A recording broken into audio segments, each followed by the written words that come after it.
Julia's favourite cat-shaped mug was scattered across her kitchen floor in pieces, having fallen victim to Jessie's rummaging. Julia sat at her kitchen counter, scratching her head as she let out a yawn. The cat clock, with its swinging tail and darting eyes, told her it was only 5 in the morning.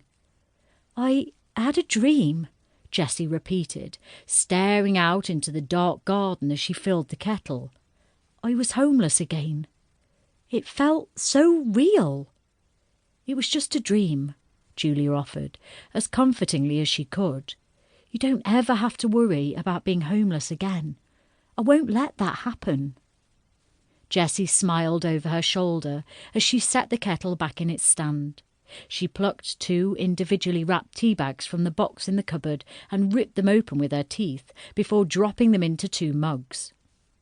While the kettle boiled, she fished the dustpan and brush from under the sink and started to clean up the shattered cat mug.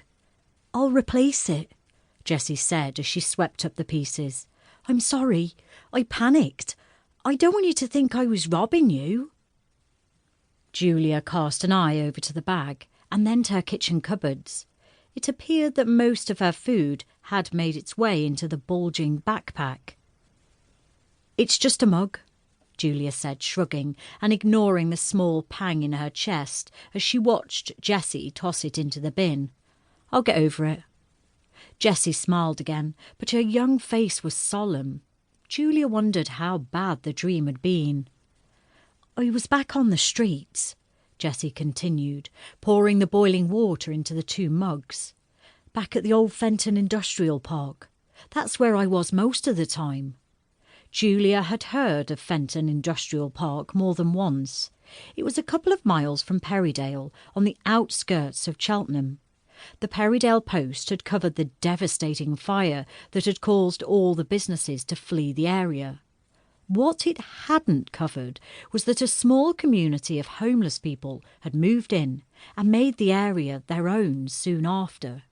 But she had heard that on the Perrydale grapevine. "I know of it," Julia said with a nod, as Jessie set a cup in front of her. "I can't imagine that being an easy way to live."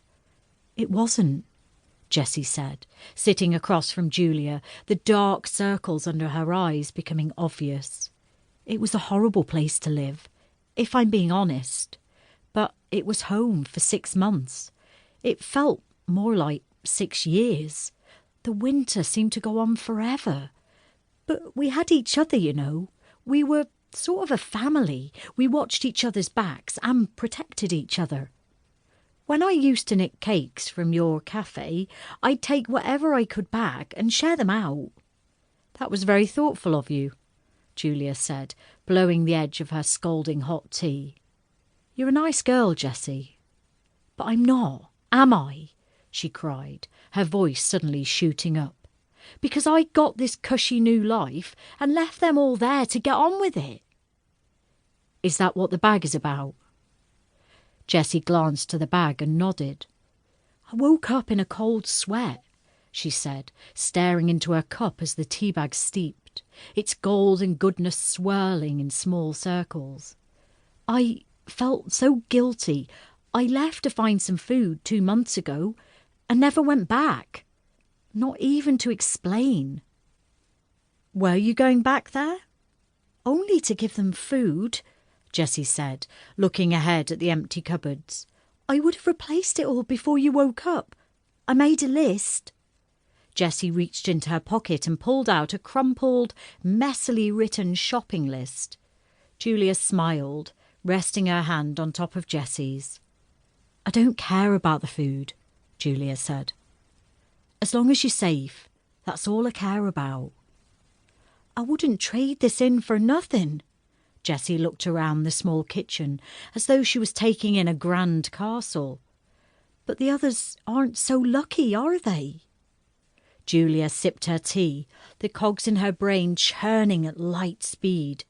She had wanted to ask Jessie about her days of being homeless ever since first meeting her, but she hadn't wanted to appear nosy. Gossiping was the #1 pastime in Perrydale, and Julia hadn't wanted Jessie to think she was just another village